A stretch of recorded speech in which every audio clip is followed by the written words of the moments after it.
La crisis de 2008 es una de las peores crisis económicas desde la Gran Depresión de 1929. En este vídeo intentaremos explicarla de una forma sencilla, evitando todo lo posible los tecnicismos y terminología compleja.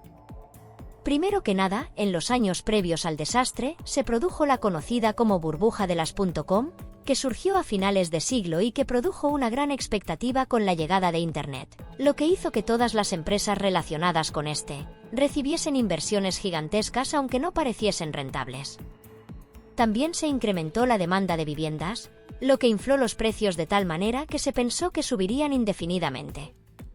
A todo esto se sumó que los bancos empezaron a ofrecer préstamos conocidos como hipotecas subprime a personas propensas a no poder pagar sus préstamos.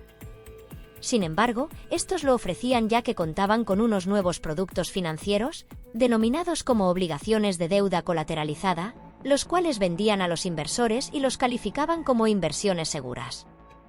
En 2007 se vieron los primeros atisbos de la crisis, comenzando por el aumento de las tasas de interés de la Reserva Federal, lo que derivó en que muchos de los prestatarios subprime no pudiesen asumir sus hipotecas, dejando muchos impagos, lo que a su vez también derivó en que hubiese menos compradores de viviendas y, por ende, los precios de estas comenzaron a caer.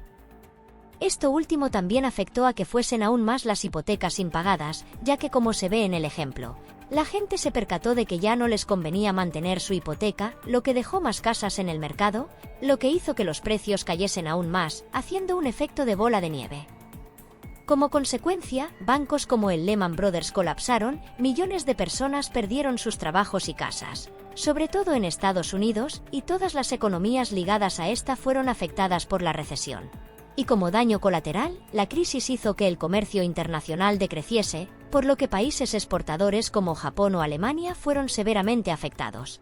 Y disminuyó la confianza entre los bancos, lo que hizo que no se prestasen dinero. Y lo que provocó que muchos de estos quebrasen. Si tuviésemos que definir causas principales, podríamos separarlas en tres.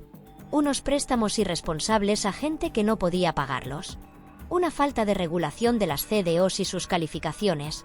Y un exceso de confianza en el mercado inmobiliario, propio de la Gran Depresión.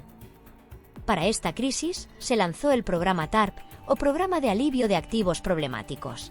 Este sirvió para inyectar fondos en los bancos y empresas en riesgo, redujo las tasas de intereses de los bancos centrales para estimular el crédito y el consumo, y ciertos países, como Alemania o China, lanzaron programas de inversión públicos para reactivar sus economías. Por supuesto, cada país afrontó esta crisis de manera diferente, por lo que según cada país, esta crisis fue más o menos grave y más o menos duradera. Muchas gracias por ver el vídeo. No olvides suscribirte y dejar tu like.